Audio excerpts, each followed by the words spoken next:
Amén. Gloria al Padre, y al Hijo, y al Espíritu Santo. Como era en el principio, ahora y siempre, por los siglos de los siglos. Amén. Gloria al Padre, y al Hijo, y al Espíritu Santo. Como era en el principio, ahora y siempre, por los siglos de los siglos. Amén. Ángel del Señor, que eres mi custodio, puesto que la providencia soberana me encomendó a ti, ilumina. 1380 AM, Guadalupe Radio. Evangelizando tu radio las 24 horas. Virgen de Guadalupe Radio, una radio diferente. Cambia tu vida, vive con alegría. Escucha Radio Católica todos los días.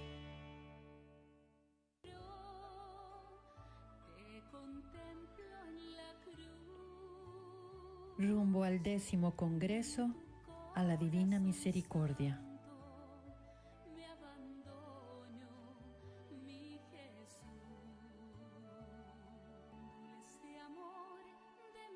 Hija mía, tu corazón es mi descanso, es mi complacencia. En el encuentro, todo lo que un gran número de almas me niega, dilo a mi sustituto. Como fuente de misericordia para nosotros. We are the body of Christ. Hemos oído el llamado. We answer yes to the call of the Lord. Somos el cuerpo de Cristo. We are the body of Christ. Les invitamos a que nos acompañen en la siguiente hora sobre temas y preguntas que puedan tener ustedes sobre la liturgia. Viene al mundo a través de nosotros. Somos el cuerpo de Cristo. God is revealed when we love one another. We are the body of Christ. Al mundo a cumplir la misión de la iglesia. Somos el cuerpo de Cristo. Bringing the light of God's mercy to... Muy buenas tardes, queridos radioescuchas. Una vez más estamos aquí con ustedes en vivo para seguir, espero que sea un diálogo sobre cuestiones litúrgicas, sobre todo la liturgia que celebramos más comúnmente, que es la de la Sagrada Eucaristía, la misa. Así es que les invitamos a que nos acompañen y a que también puedan llamarnos si así lo gustan. Aquí a la cabina en vivo pueden llamar al número 888-880-8563. También pueden dejarnos sus comentarios o sugerencias al teléfono 830-388-3009. Y también les invitamos a que nos escuchen en vivo por el internet o por el teléfono inteligente en Virgen de Guadalupe 1380.com o en la página de Facebook del Ministerio de VGR, Virgen de Guadalupe Radio, o que es facebook.com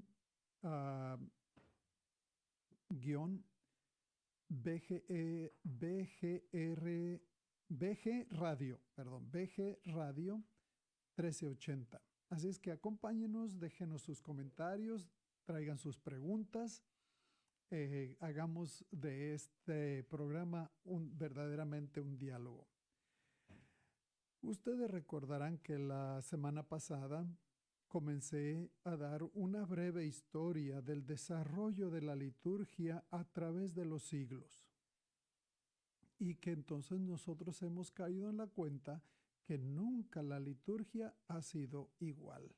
La liturgia siempre se ha desarrollado, siempre ha tenido cambios desde el mero principio hasta nuestros días. ¿Y por qué los cambios? Porque la liturgia es un ente vivo. Todos los seres vivos se desarrollan y crecen. Cuando ya no se crece es porque se ha muerto. Y la liturgia no está muerta, la liturgia está viva y por lo tanto se ha desarrollado desde el tiempo de los apóstoles, a través de los primeros siglos de la iglesia, de los padres de la iglesia, a través de la Edad Media, a través del Renacimiento, a través de la era moderna, a través del siglo XX y ahora en el siglo XXI, y seguirá creciendo y seguirá desarrollándose, y que no nos escandalicemos porque haya cambios. Vamos a decir una cosa y aclararla muy bien. Los cambios a la liturgia siempre serán a las partes de la liturgia que no son esenciales. Las partes esenciales de la liturgia jamás cambiarán. ¿Qué no cambiará jamás en la liturgia porque es parte esencial? La liturgia de la palabra, que son las lecturas de las Sagradas Escrituras y especialmente del Evangelio. Claro, habrá formas y habrá maneras en que se desarrolle, como por ejemplo, en el tiempo de toda la era tridentina, la liturgia de la palabra estaba reducida solamente a una epístola y al Evangelio. ¿Y qué hizo el Vaticano II? Enriquecer la palabra de Dios poniendo 3 lecturas. Y además el Salmo responsorial, 3 lecturas que es primera lectura del Antiguo Testamento, segunda lectura del Nuevo Testamento y luego el Evangelio. Pero en medio de las 2 primeras lecturas se puso el Salmo responsorial, que es nuestra respuesta a la palabra de Dios. Es decir, que en esencia la liturgia de la palabra no cambió, pero sí se enriqueció poniendo una gran variedad de opciones de la palabra de Dios en las Escrituras dentro de la liturgia de la palabra, que es la primer liturgia dentro de la misa. ¿Qué otra parte esencial no cambia ni cambiará? No cambiará la liturgia de la Eucaristía, es decir, la institución de la Eucaristía por medio de la oración o la plegaria eucarística, donde se nos da la narración de la última cena, la acción de gracias que le damos a Dios Padre y la serie de peticiones que le hacemos dentro de esa liturgia eucarística o esa plegaria eucarística. No cambiará. Lo que sí, pero no cambió en esencia, es que antes del Vaticano II se tenía solamente una, en la liturgia romana, una sola oración eucarística, que era lo que llamamos el canon romano o la oración eucarística número 1, plegaria eucarística número 1. Entonces, ¿qué se hizo? Se adhirieron 3 más. 3 más que son las oraciones que conocemos ahora como la oración eucarística 2, 3 y 4. Y además tenemos otras opciones de oraciones eucarísticas para ciertas ocasiones o momentos claves de alguna necesidad. Por ejemplo, tenemos oración o plegaria eucarística para la reconciliación. Tenemos 2 opciones y tenemos otras opciones dentro de las oraciones eucarísticas, pero las básicas son las 4, y antes del Vaticano solamente existía una sola oración eucarística. Entonces, y esa esencia de la misa esa no cambia, lo esencial no cambia, lo que puede cambiar son las formas no esenciales. ¿Qué son las formas no esenciales? Pueden ser gestos, pueden ser partes del rito de entrada, pueden ser partes de la preparación de los dones, puede ser parte del rito de salida. Esas no son partes esenciales de la liturgia. ¿Qué son esenciales? La palabra de Dios y la Eucaristía. Eso permanece. ¿Cambió de idioma? Sí, cambió de idioma del latín a las lenguas populares o las lenguas que la gente habla y entiende. Pero la esencia no cambió.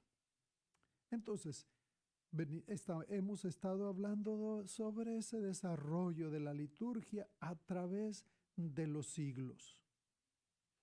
Y habíamos llegado nosotros a un punto importante la semana pasada, el siglo XX, y ya desde el siglo XIX con el movimiento litúrgico que se dio desde antes con este teólogo Odo Cassel.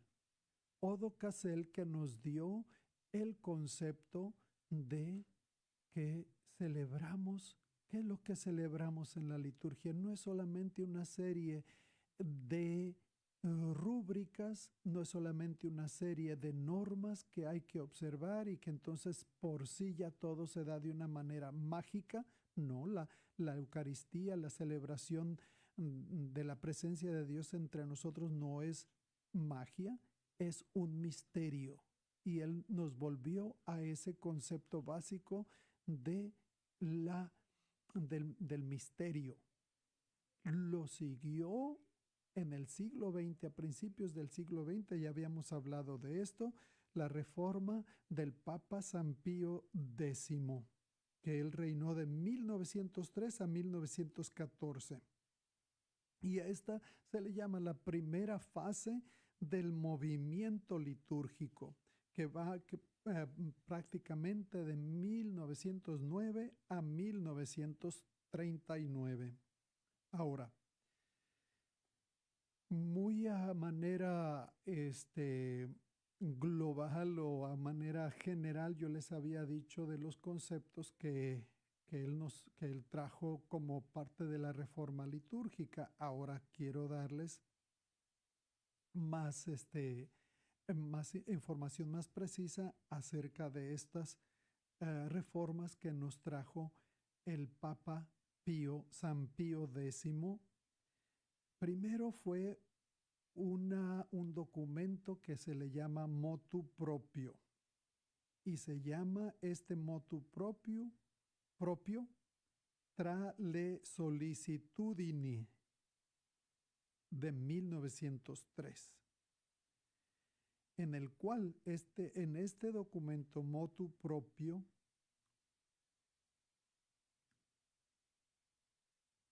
San Pío X abre la reforma litúrgica del siglo XX, no solo porque el Papa legisla sobre el canto que se ha de usar en la iglesia, y luego también nos trae la restauración del canto gregoriano.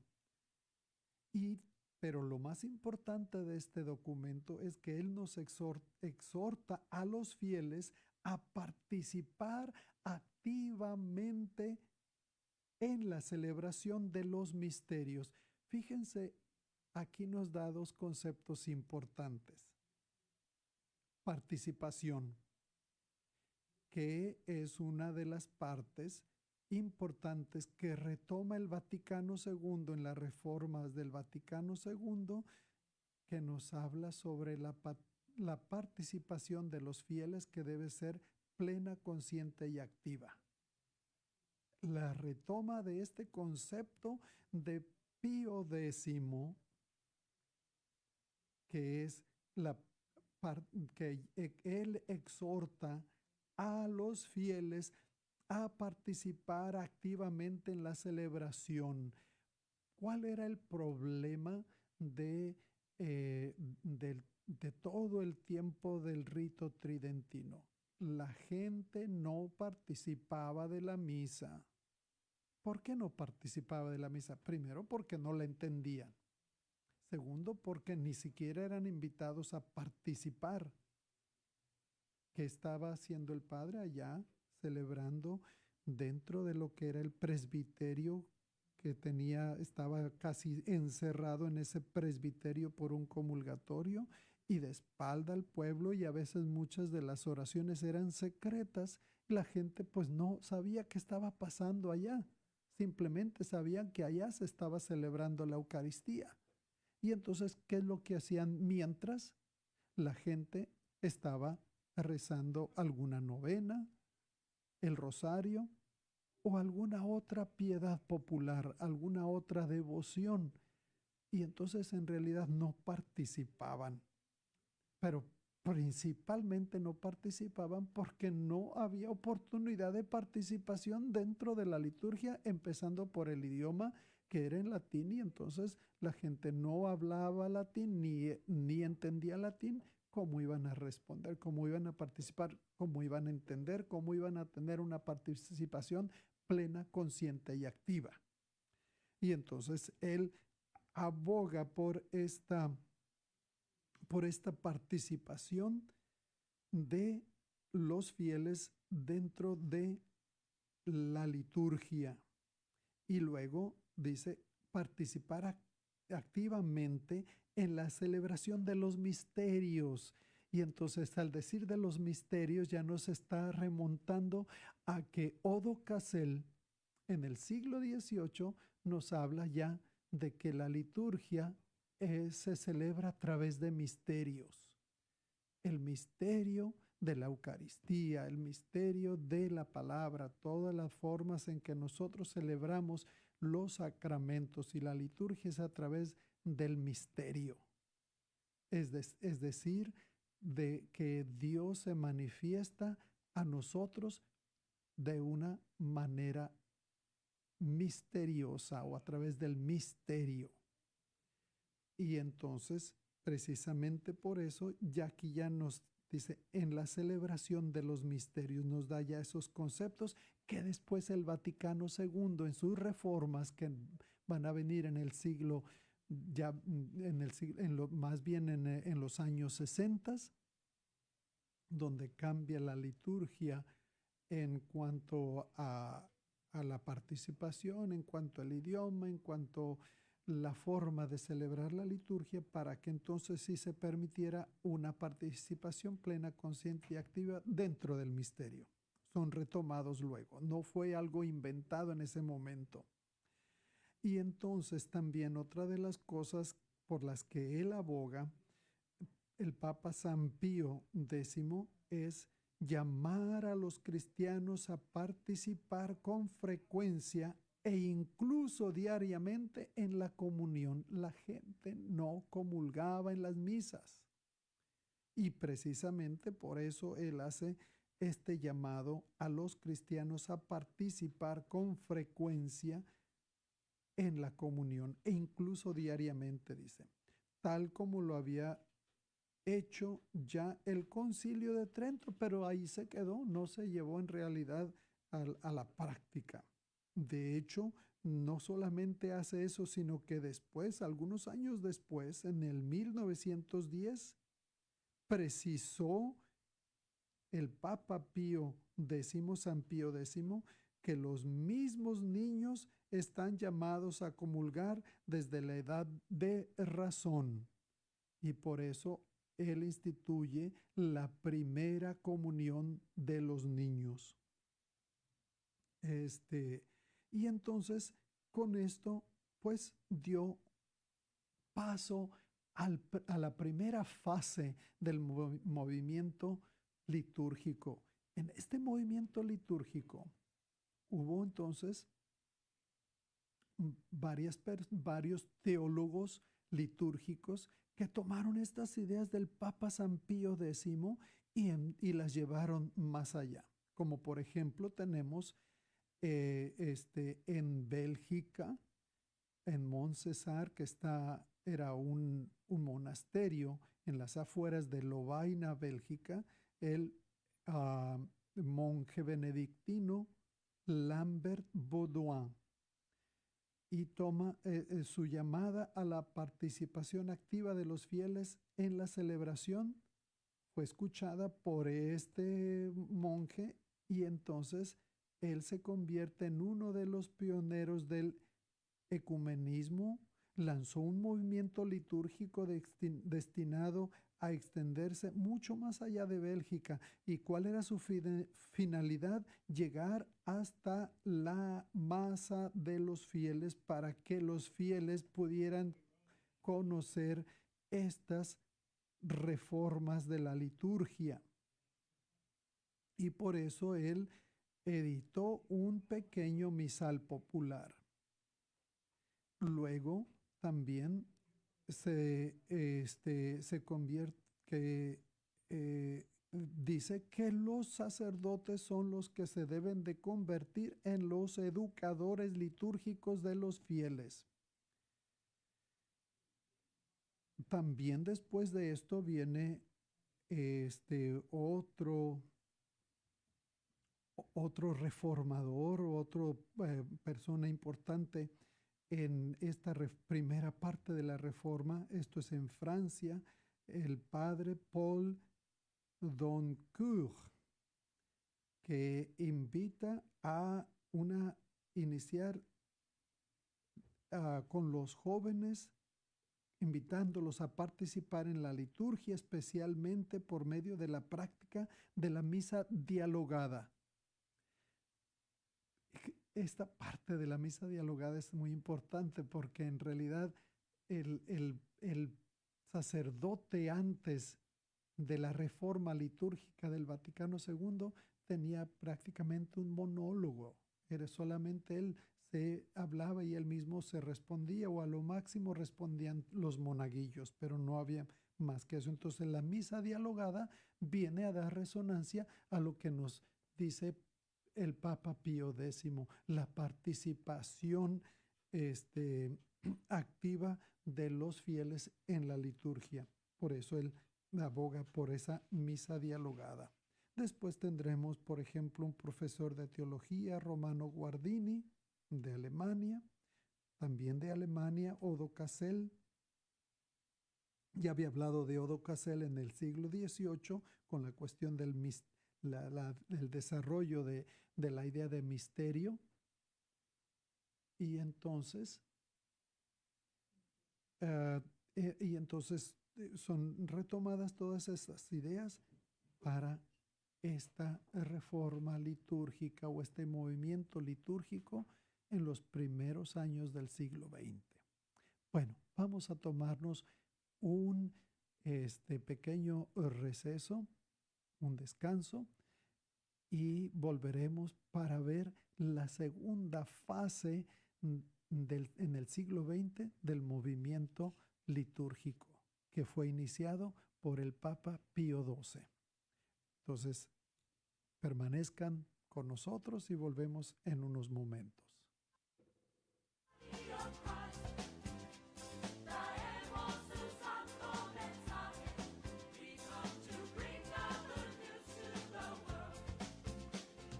Dios viene al mundo a través de nosotros. Somos el cuerpo de Cristo. God is revealed when we love one another. We are the body of Christ. Al mundo a cumplir la misión de la iglesia. Somos el cuerpo de Cristo. Bringing the light of God's mercy to others. We are the body of Christ. Bendecido Señor, las familias, amén. Bendecido Señor, la mía también. La parroquia La Resurrección del Señor te invita a su 38 aniversario de Festival Familiar. Será el domingo, septiembre 29, de 11 de la mañana a 11 de la noche. Todo el día tenemos entretenimiento. Tenemos venta de plantas, car show, juegos, comida y tenemos música en vivo con varios DJ. También tendremos los grupos Los Desesperados y Los Enmascarados. Todos son bienvenidos. La parroquia La Resurrección del Señor se encuentra ubicada en el 7990 West Military Drive, San Antonio, Texas 78227. Te esperamos. Hola, mi nombre es Sandra. Yo pertenezco a las Colombias de Santa Rosa de Lima. Las Colombias es una organización bajo la cobertura de Knights of Columbus. Todas las mujeres católicas mayores de 18 años pueden ser partes de esta organización y están organizando una noche de casino. El dinero recaudado será donado a organizaciones sociales como San Vicente de Paul, la Casa de Padua, que es casa de sacerdotes retirados, orfanatos como San Pedro y San José, apoyos en casos de desastres naturales. La noche de casino se llevará a cabo el 28 de septiembre en la iglesia Santa Rosa de Lima, localizada en 9883 Marbach Road. Cada boleto cuesta 40 o 2 por 75. La entrada incluye cena de 6 a 7 de la tarde, juegos de casino 7 a 10, una rifa 10 a 11. Para más información, por favor de llamar a 210-393-2548 y preguntar por Ceci. Muchas gracias y que Dios los bendiga. Traemos tu santo mensaje. We come to bring the good news to the world. Dios viene al mundo a través de nosotros. Somos el cuerpo de Cristo. God is revealed when we love one another. We are the body of Christ. Al mundo a cumplir la misión de la iglesia. Somos el cuerpo de Cristo. Bringing the light of God's mercy to others. We are the body of Christ. Somos el cuerpo de Cristo. We are the body of Christ. Pues bien, ya estamos de regreso con todos ustedes. Y pues no sé, no he oído nada de, se han comunicado, quienes nos han escrito algo. Vamos a darnos tiempo para saludarlos. A ver, ¿qué tenemos por ahí, Laura? Mira, nos está saludando la señora Carmen Urueta. Ella es fiel también, que lo escucha. La señora Carmen Arredondo, Ana López, Eleazar Reyes. La señora Marta Olvera dice, estoy aprendiendo mucho. Gracias, Padre. Dios lo bendiga. Gracias, Carmen igualmente. Marta Olvera.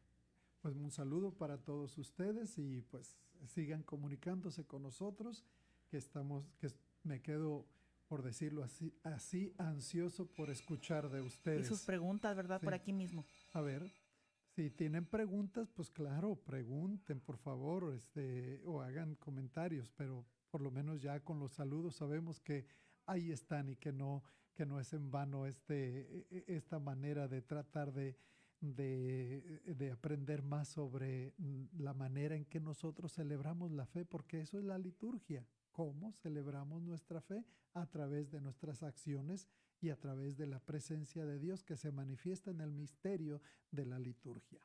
Pues bueno, entonces continuando con esto, vamos a hablar ahora un poquito también ya más detenidamente. El miércoles pasado hablamos un poco, pero fue así muy, muy rapidito.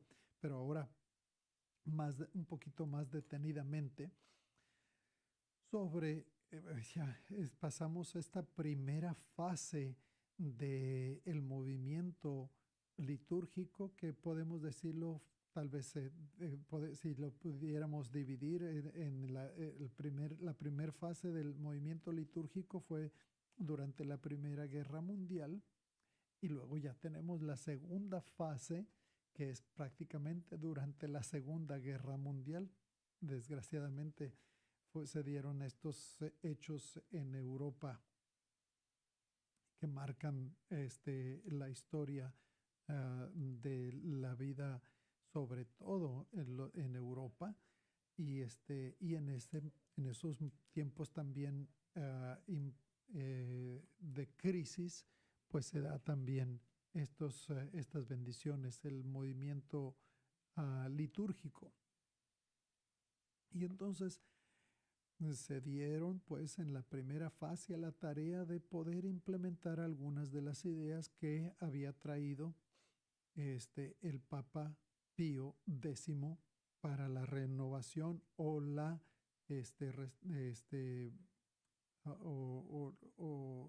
¿sí? La renovación de la liturgia. Luego tenemos ya en la segunda fase, tenemos iniciada prácticamente en 1947 con el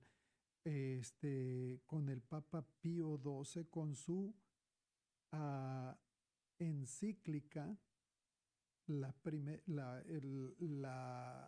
cuestión, por ejemplo, que yo les hablaba de el documento del Papa San Pío X, tra le sollicitudini, no era una encíclica, fue un motu propio, pero ya una encíclica de la Iglesia dedicada totalmente a la liturgia fue la que escribió el Papa Pío XII en 1947. Mediator Dei, como yo les decía ya anteriormente, Mediator Dei quiere decir el mediador de Dios. Y el mediador de Dios se refiere a Cristo. Cristo es nuestro mediador. Entre Dios y nosotros el mediador es Cristo. Y Él es el mediador, sobre todo cuando celebramos su presencia misteriosa dentro de la liturgia. Entonces, el Papa, a través de el Papa Pío X, instituyó en el seno de la Congregación de los Ritos una comisión encargada de preparar una reforma general de la liturgia. Fíjense, ya no, la reforma general de la liturgia no se da solamente en el Vaticano II, sino, fíjense, en la Congregación de los Ritos, él impone una comisión encargada de preparar una reforma general de la liturgia. ¿Y cuáles son estas reformas? Él ya había tomado unas medidas particulares de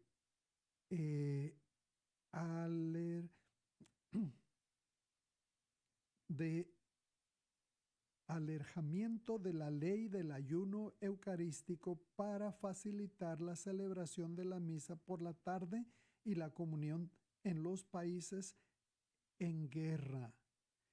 Acuérdense que están toda Europa, todo el norte de África y en el Pacífico están en guerra, y entonces la comunión y la celebración de la misa se hacía difícil, y más lo hacía difícil con unas normas muy estrictas sobre el ayuno. Y entonces él lo que hace en este momento es hacerlo un poco menos rígido el ayuno. ¿Y qué es lo que pasa? Que entonces, en lugar de ser un ayuno total horas antes de la comunión, solamente dice, lo único que tiene que hacerse es 1 hora antes de comulgar, no antes de la misa, 1 hora antes de comulgar, ayuno. Y entonces eso facilita la celebración de la misa y la comunión para misas en la tarde y para los países que están en guerra. Y entonces, medidas que generalizó él en 1953 por medio de la Constitución Apostólica Christus Dominus. Ya lo hace más legal a través de su Constitución Apostólica Christus Dominus. A partir de entonces, el uso del agua natural no rompía el ayuno. Antes ni siquiera agua podía uno tomar. Y entonces, en ese momento también incluye el agua. Tomar agua no rompe el ayuno eucarístico. Para cualquier otro alimento, en ese momento eran 3 horas antes de la comunión. El primer fruto de la reforma querida por Pío XII fue la autorización de celebrar la vigilia pascual en el curso de la noche del sábado santo. Antes de él no se celebraba la vigilia pascual. Se había dejado de celebrar desde atrás por decirlo así, como el siglo IV, y ya durante todos estos años, estos siglos, no se celebraba la vigilia pascual. Pues viene el Papa Pío XII a restablecer, a restaurar la celebración de la vigilia pascual en la noche santa, en la noche del sábado santo. Esto es precisamente en 1955. Desde hacía algún tiempo, el desarrollo del movimiento retornó a la Biblia,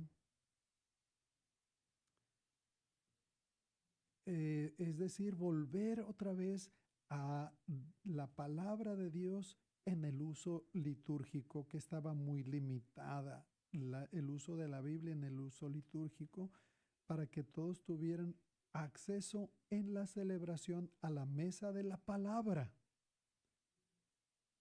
Y entonces todavía faltaba que ésta pudiera ser proclamada en la lengua del pueblo, en la lengua que cada quien pudiera entender.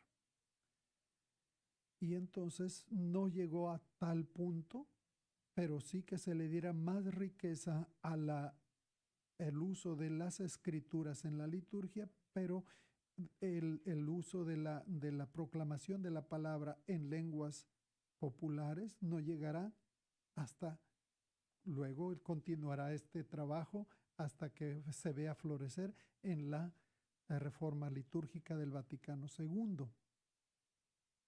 Y entonces,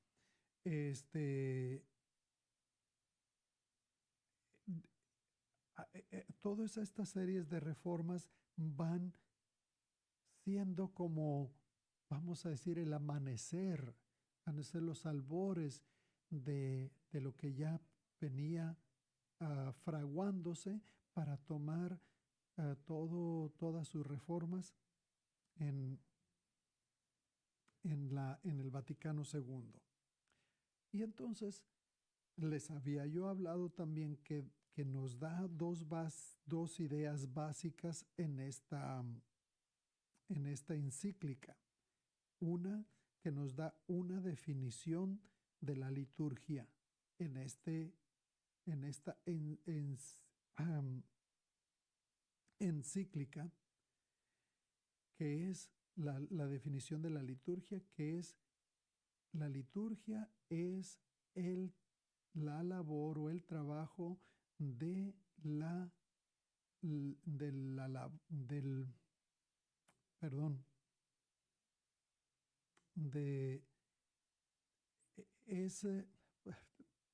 perdónenme, voy a tratar de reformular esta definición. La liturgia es el trabajo de la labor del sacerdocio de Cristo. El sacerdocio de Cristo, su trabajo principal es ponernos en contacto con lo sagrado, que Dios llegue a nosotros y nosotros lleguemos a Dios, y nuestro puente es Jesucristo. La labor del ministerio del sacerdocio de Cristo, propiamente dicho. La labor del ministerio del sacerdocio de Cristo se realiza en la liturgia. Esta fue una de la definición que nos da esta encíclica. Y la otra es que dice en la encíclica Pío XII que el pueblo es el cuerpo místico de Cristo. Y de aquí la idea otra vez que viene a traerse desde que San Pío X nos dice que el pueblo tiene que participar activamente. Claro, si es el cuerpo de Cristo tiene que estar activo dentro de la liturgia. Entonces, todas estas ideas que vienen desde la primera fase del movimiento litúrgico con San Pío X, la segunda fase con Pío XII, viene todo esto a ser retomado en la reforma litúrgica del Concilio Vaticano II. Entonces nosotros recordemos que el Concilio Vaticano II fue proclamado por aquel que le siguió al Papa Pío XII. ¿Quién le siguió al Papa Pío XII? El Papa Juan XXIII. Y el Papa Juan XXIII ya era una persona muy mayor de edad cuando empezó a ser papa, y entonces la curia romana de ese tiempo pues pensaron que pues era solamente una especie de transición y que pues no había mucho, pero sorpresa, nunca se esperaban que esta persona tan mayor de edad tuviera un dinamismo como el que tenía para llamar a la iglesia a un concilio ecuménico. Pensaron que estaba bromeando y dicen, no, estoy en serio y vamos a hacerlo. Y aún con la oposición de la curia romana, insistió en que la iglesia necesitaba una reforma y convoca a un concilio, el Concilio Vaticano II, que se inauguró sus tareas con la discusión del esquema de la constitución litúrgica que había sido elaborada en el seno de la comisión preparatoria compuesta de obispos y expertos escogidos de todo el mundo, que fue el primer fruto del Concilio Vaticano II, fue la Constitución sobre la Sagrada Liturgia. Del 22 de octubre al 13 de diciembre de 1962, los padres conciliares no dedicaron menos de 15 congregaciones generales a discutir la reforma litúrgica, pero las numerosas enmiendas que aportaron al texto inicial no dejaron que pudieran terminar su redacción antes del fin de la primera sesión del concilio, y fue al término de la segunda sesión cuando la Constitución sobre la Sagrada Liturgia fue aprobada por 2.147 votos en favor y 4 en contra. Fue aprobada por el Papa Paulo VI. Ya el Papa Juan XXIII inició el Vaticano II, pero no pudo terminarlo porque falleció. Y entonces su sucesor, el Papa Paulo VI, continúa la obra que le había dejado el Papa Juan XXIII. Y entonces ya es cuando es el Papa Paulo VI que el 4 de diciembre de 1963 se aprueba la Constitución sobre la Sagrada Liturgia, que se llama en latín Sacrosanctum Concilium, que, fíjense, hacía justamente 4 siglos que el Concilio de Trento había encargado al Papa la revisión del misal y del breviario romano, y no es hasta ahora con el Vaticano II que vuelve otra vez a hacerse una revisión del misal romano y del breviario, es decir, la liturgia de las horas. Entonces, nosotros podemos, tal vez no vayamos a entrar en mucho detalle en esta ocasión por la falta de tiempo, el que hablemos sobre la Constitución conciliar sobre la liturgia, que fue la que nos trajo los cambios que ahora conocemos dentro de la liturgia. ¿Cuáles son los cambios que nosotros conocemos más visiblemente dentro de la liturgia? Bueno, pues que la liturgia fue permitida que se celebrara en las lenguas que la gente habla, las lenguas vernáculas, las lenguas populares. Es decir, que en lugar de celebrarse en latín, pudiera celebrarse la misa en español, en francés, en italiano, en portugués, en inglés, etc. Todas las lenguas en que se celebra la misa. No fue sino hasta esta promulgación de la Constitución de la Constitución sobre la Sagrada Liturgia del Vaticano II.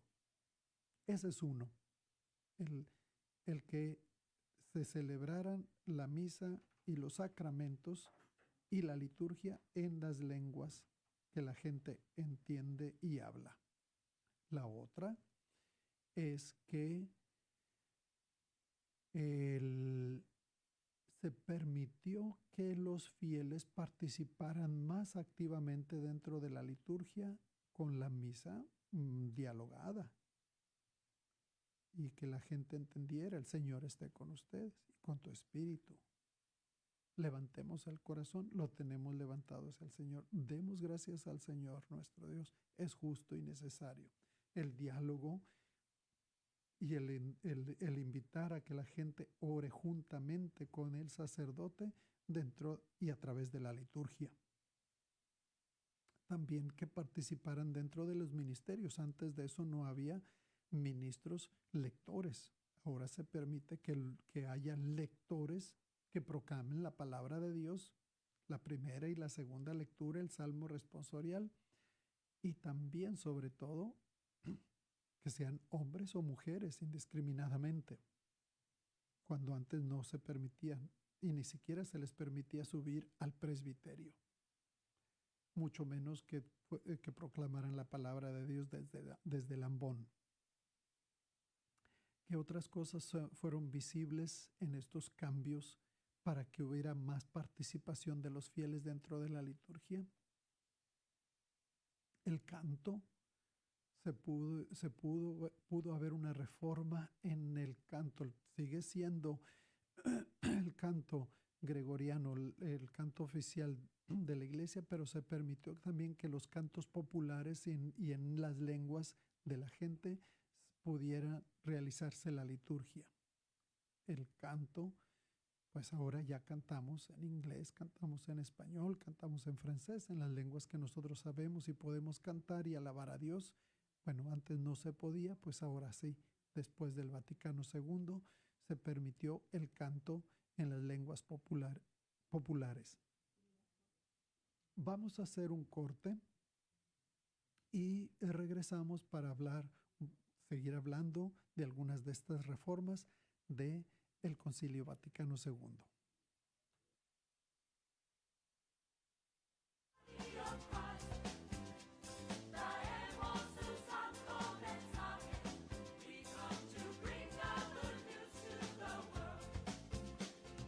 Dios viene al mundo a través de nosotros. Somos el cuerpo de Cristo.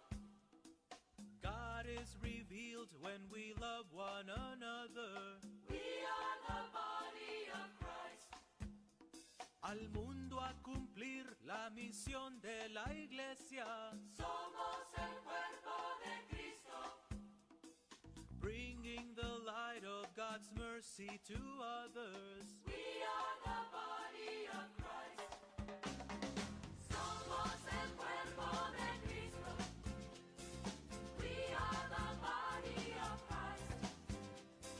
Hemos oído el llamado. We've answered yes to the call. St. Lawrence Catholic Church tiene el gusto de invitarlos a nuestro festival que se llevará a cabo el 28 de septiembre. Estamos celebrando nuestros 60 años de fundación. Es un momento especial para convivir en familia. Entrada totalmente gratis. Participa y gana. De 11 a 1 de la tarde, en la compra de $20 de boletos, te regalaremos $5 de boletos totalmente gratis. Amenizan Rubén Ramos, Eves Farías, Los Descurados y muchos más. Acompáñanos, te esperamos. 236 East Petaluma, St. Lawrence Catholic Church Festival.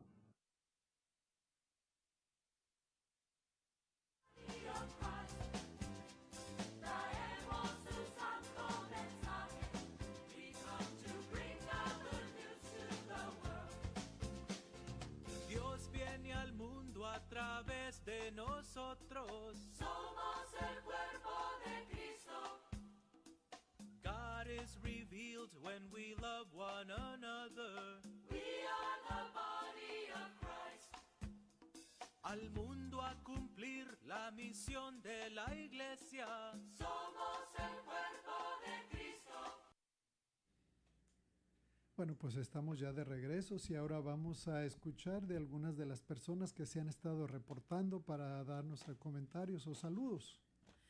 Sí, tenemos a la señora Lupita y Gino de la Fuente, la señora Cookies Villalpando, la señora Betty Marenco dice, bendiciones Padre, Dios lo bendiga. La señora Cuca Díaz, Salgeo, Ana Lilia Almanza, Rosa María González, son otros de los participantes que nos están enviando sus likes y corazones aquí en la Facebook Live. Muchas gracias a todos, un saludo muy caluroso para todos ustedes, sobre todo aquellos que se están reportando con nosotros.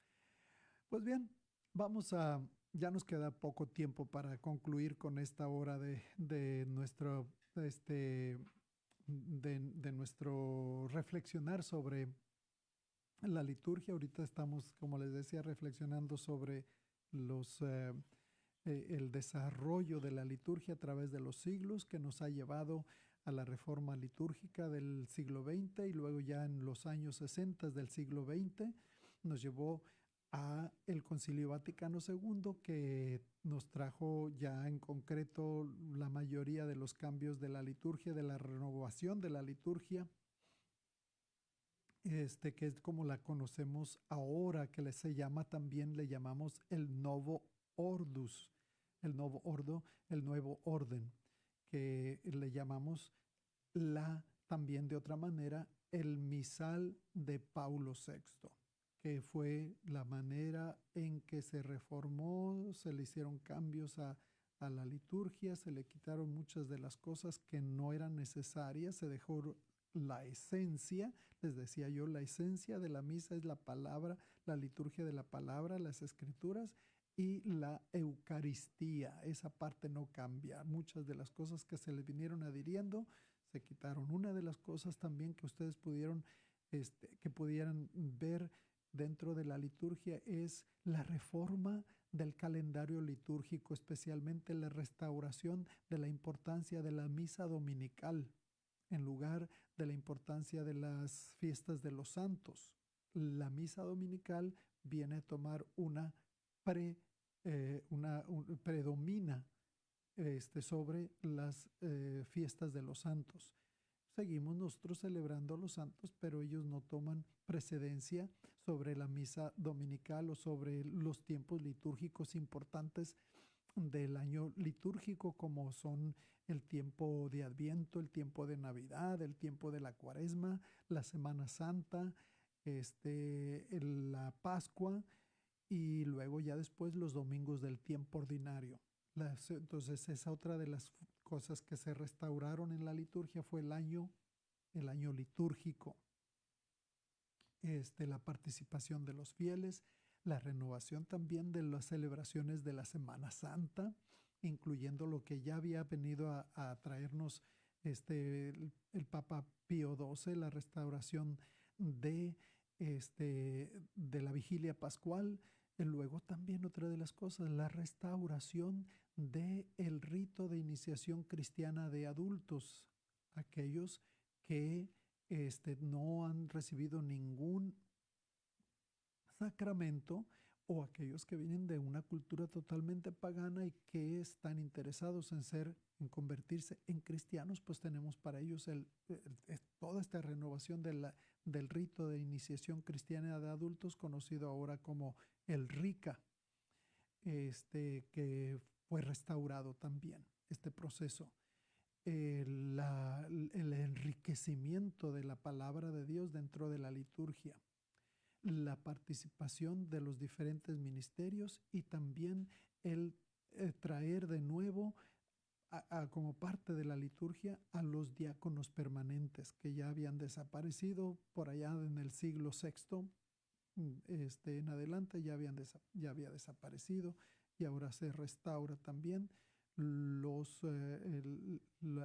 participación de los diáconos o traer otra vez a los diáconos permanentes que pueden ser casados y que es su parte importante dentro de la liturgia. Bueno, pues ahí tenemos algunas de las cuestiones importantes que se restauraron, que se renovaron, que se incluyeron dentro de las reformas de la liturgia del Vaticano II, y que es como ahora nosotros conocemos la misa del Nuevo Ordo, que es la misa de Paulo VI, y en la cual pues ya vamos dentro de esta nueva misa, ya vamos en la tercera edición, que la última edición que nosotros hemos tenido en la misa en español, por ejemplo.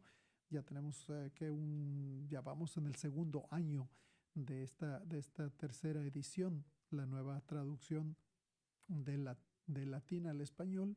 La del inglés fue en el 2011, ya tiene más tiempo, la tercera edición del misal romano. Pues bueno, termina el tiempo, no me queda más que desearles a ustedes una feliz semana y la bendición. El Señor esté con ustedes. La bendición de Dios Todopoderoso, Padre, Hijo y Espíritu Santo, descienda sobre ustedes y permanezca para siempre. Hasta el próximo miércoles en esta misma estación y a esta misma hora. Que Dios los bendiga. Hasta el próximo.